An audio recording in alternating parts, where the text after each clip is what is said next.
Hi digital marketers, this is Faisal Amin. Welcome back to my channel. Today I will show you how to track dynamic total value by DOM scraping method using of custom JavaScript with Google Tag Manager. So let's get started. Today I picked a site. So for that site I am picked the total value. Firstly, we have to understand that how we need the total value. In the tracking field, we have to create Facebook conversion API or Google Ads GA4 conversion API.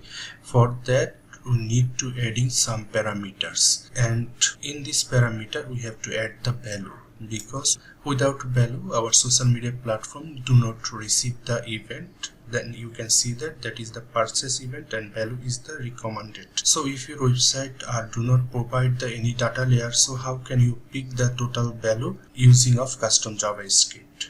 So we back to our website, and here you can see that already I am cut the product list. You can see the all product list, and here is the total value. So today I am trying to pick the total value by DOM scraping method using of custom JavaScript. So for that, firstly you have to select the total value from it, and then right click on the mouse and go to inspect. We can find out the element for total value, and again click the right button on your mouse, and here you can go to the copy sections and find out the copy JS path. So I'm click it and back to the console. In the console you just paste the code on it and type inner text. Already your browser console are suggesting this code.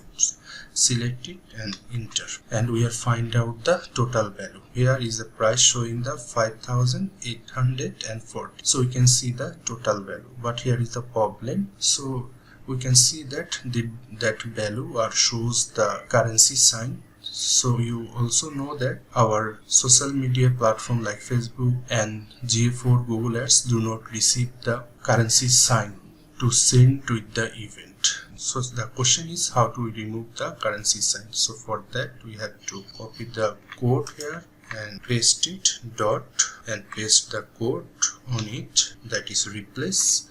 We can see the total value without a currency sign. So we just copy the code and back to our Google Tag Manager, because that is our browser console. So we are examining that this code is working for not, but permanently you have to set up on the Google Tag Manager. So we go to our Google Tag Manager and go to variable section. I presume that you have an idea on Google Tag Manager tag triggers variables. If you not, then you can check out my channel and you can find out how to create tag trigger variables with G. So in the variable sections we can go to the new variable configuration. We already told that we are using the custom JavaScript, so click it, and here we are putting some code. Firstly function, first bracket start, first bracket closed, second bracket start, second bracket closed, and return, paste the code.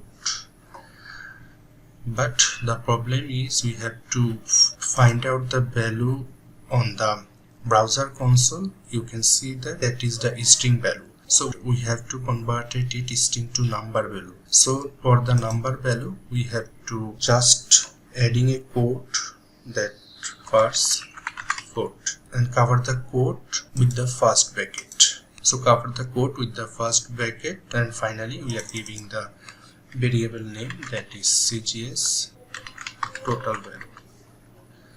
Save it, and we are now go to preview options and check out that our total value variable are showing in our data layer or not. So for that go to preview, connect, and go to any product page and add to back, and go to cart page, and our value are show the 6,850. So go back to tag assistant and go to the variable sections. You can see that CJS total value is 6,850. Return type will be the number. So finally we are successfully dynamic value tracking by DOM scraping method using of custom JavaScript with Google Tag Manager. So thanks for watching this video. I will see you in the next video with a new topic. Thank you.